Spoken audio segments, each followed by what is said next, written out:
देखते रहना इसको। Hello students, exercise 7.1 chapter 7 coordinate geometry. Most important properties हम आपको एक्सप्लेन करेंगे। ये मोस्ट इम्पोर्टेंट प्रॉपर्टी से ही आगे के क्वेश्चंस होंगे। तो पहली प्रॉपर्टी है जैसे आपका इक्विलेटरल ट्रायंगल के लिए आपको प्रूव करना है। तो इक्विलेटरल ट्रायंगल के लिए आपको क्या बता देना है, जैसे आपका ए बी और सी है तो यहाँ पर डिस्टेंस वाला फॉर्मूला लगेगा। कौन सा? डिस्टेंस। तो आपको ए बी की डिस्टेंस, बी सी की डिस्टेंस और ए सी की डिस्टेंस इक्वल बता देनी है बाय डिस्टेंस फॉर्मूला। तो ये इक्विलेटरल ट्रायंगल में ऐसा करना पड़ेगा। दूसरा है आइसोसेलेस ट्रायंगल। ये ट्रायंगल का साइन है। आइसोसेलेस ट्रायंगल में एनी टू साइड्स इक्वल होंगी। Any two sides are equal. कोई भी दो साइड इक्वल हो जाएंगे। जैसे आपका इसमें A B equal to B C हो जाए, या फिर B C equal to A C हो जाए, या फिर A C equal to A B हो जाए। ये कल हमने आपको बताया था आइसोसेलेस ट्रायंगल। अब ये ट्रायंगल की बात हो गई। अब तीसरा आता है right angle triangle. Right angle triangle का साइन है। राइट एंगल ट्रायंगल में क्या होगा कि हाइपोटेन्यूज का स्क्वायर ए बी सी ए है, तो इसमें क्या आएगा, A C square is equal to A B square plus B C square. एक कोई बड़ी साइड आएगी, उसका स्क्वायर करोगे और दो छोटी साइड का स्क्वायर का सम करोगे तो इक्वल आ जाएगा। अब ये आपका थर्ड हो गया। ये हमने काम कर लिया किसके ऊपर? ट्रायंगल्स के ऊपर। अब फोर्थ प्रॉपर्टी आएगी स्क्वायर के लिए। तो स्क्वायर के लिए तुम्हें इसमें क्या प्रूव करना पड़ेगा? ज्योमेट्री के अंदर स्क्वायर में क्या प्रूव करना पड़ेगा? इसमें ऑल साइड, पहला क्या आएगा, इसमें पहला पॉइंट होगा ऑल साइड्स आर इक्वल। सारी साइड्स इक्वल होंगी। इट मीन्स दैट इज, इसका मतलब क्या हुआ बेटा, A B B C C D A D. इससे काम नहीं चलेगा। क्यों? इससे काम इसलिए नहीं चलेगा कि इसमें आपका क्या होता है, ऑल साइड्स तो स्क्वायर में भी इक्वल होती हैं, ऑल साइड्स रोम्बस में भी इक्वल होती हैं। तो अभी हमारे पास दो ऑप्शन है कि स्क्वायर भी हो सकता है, रोम्बस भी होता है। तो इसके लिए एक उन्होंने कहा कि आप क्या निकाल लो, ऑल्सो डायगोनल्स। क्या बोलो? Diagonals are equal. Diagonals equal भी होंगे। तो A C is equal to B D. A C is equal to क्या आ जाएगा? B D. तो डिस्टेंस फॉर्मूला लगेगा।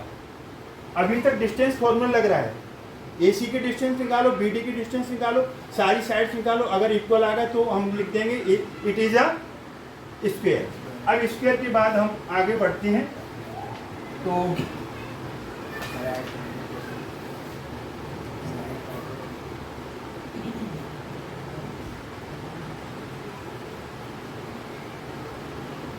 स्क्वायर हो गया।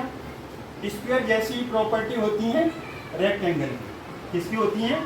रेक्टेंगल की। तो रेक्टेंगल की देखिए, अभी कौन सा नंबर तक पहुंच गए हैं आप?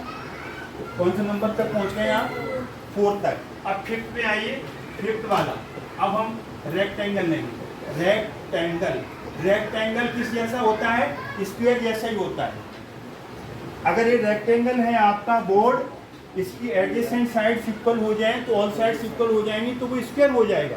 तो इसमें स्क्वायर में क्या करेंगे आप देखिए, जैसे स्क्वायर बना लीजिए आप, ए बी, अभी आपने वो लिया था, सॉरी रेक्टेंगल लिया था ना, स्क्वायर लिया था आपने, अभी स्क्वायर लिया था। तो अब हम इसे रेक्टेंगल ले रहे हैं। क्या ले रहे हैं? रेक्टेंगल। रेक्टेंगल में क्या होता है, लेंथ और विड्थ अलग अलग होती है। तो देखिए आप, ए बी सी और डी। इसका पहला पॉइंट क्या आएगा? इसका जो पहला पॉइंट आएगा, opposite sides are equal. Opposite sides are equal, opposite sides are equal होंगी, अपोजिट साइड्स आर इक्वल। तो यहाँ पर देखिए अपोजिट में कौन सा, AB की डिस्टेंस निकालोगे वो किसकी इक्वल होगी, DC के, और AD वाली डिस्टेंस किसकी इक्वल आएगी, AD की BC के इक्वल। और दूसरा इसका पॉइंट होगा डायगोनल्स आर इक्वल, डायगोनल्स के इक्वल होंगे, इसके क्या होंगे, diagonals equal, diagonals AC equal to BD, ये होगा। तो AC और BD इक्वल होंगे, रेक्टेंगल हो गया। अब आता है इसके बाद पैरेललोग्राम ले लो, क्या ले लो,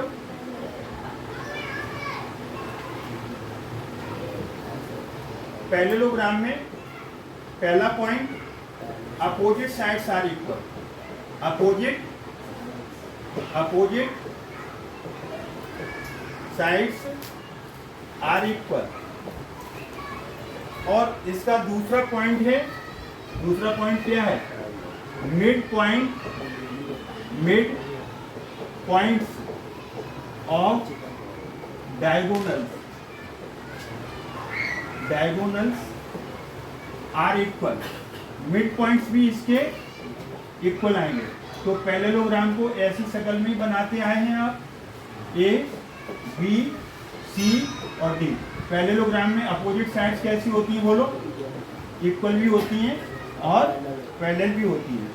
अपोजिट साइड्स इक्वल भी होती हैं और पैरेलल भी होती हैं। तो इसकी इक्वल आ जाएगा, इसकी इक्वल आ जाएगा। तो हमें यहाँ पैरेलल से कोई मतलब नहीं, क्योंकि एंगल्स नहीं दिए हैं। तो यहाँ पर opposite sides are equal, mid points of diagonals are equal. Mid point आप पढ़े हो कि नहीं, मिड पॉइंट का कल फॉर्मूला पढ़ा था। इसमें क्या आएगा, मिड पॉइंट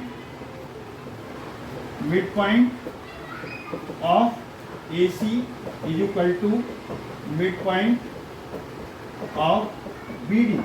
तो मिड पॉइंट इसके क्या आएंगे, x1 प्लस x2 अपॉन 2, इसका क्या आएगा, y1 प्लस y2 अपॉन 2।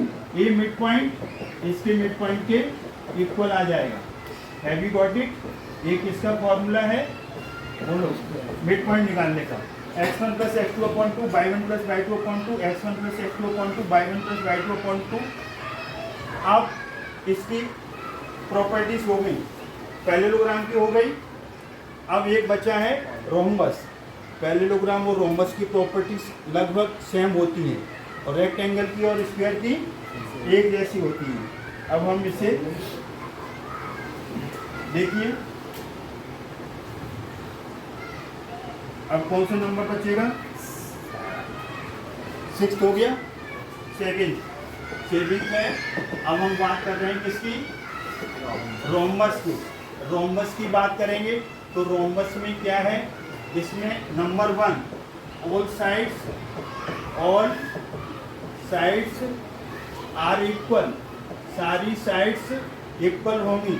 मतलब जैसे आपने रोम्बस ले लिया, ये आपका रोम्बस है, A, B, C और D। तो AB इक्वल टू BC होगी और CD इक्वल टू AD होगी। और इसमें भी वही चीज, mid points of the diagonals are equal. तो इसका मतलब क्या हुआ, मिड पॉइंट ऑफ AC एक डायगोनल, दूसरा डायगोनल क्या है बोलो, BD, mid point of BD will be equal. तो यहाँ पर आप जैसे AC A है, तो इसमें क्या आ जाएगा, x1 plus x2 upon 2, y1 plus y2 upon 2, और इधर क्या आ जाएगा, x1 plus x2 upon 2, y1 plus y2 upon 2। ये आपकी कंप्लीट क्या हुई, कंप्लीट प्रॉपर्टीज हुई।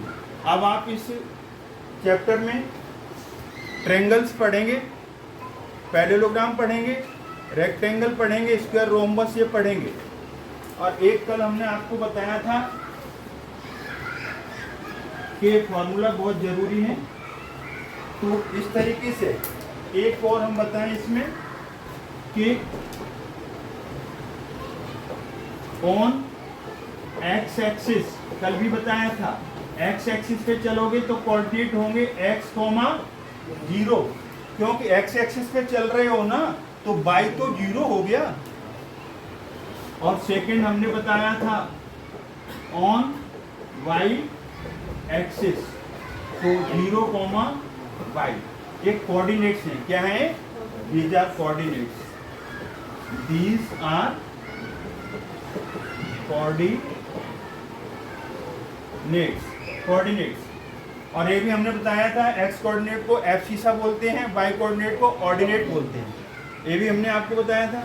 तो इस तरीके से हमने आपको इस वीडियो में सारी प्रॉपर्टीज हमने करा दी। इन प्रॉपर्टीज को आप लर्न करिए, आई होप ये समझ में आई होंगी। अगर आपको समझ में आई है तो वीडियो लाइक करिए, शेयर करिए, चैनल को सब्सक्राइब करिए। Thanks God.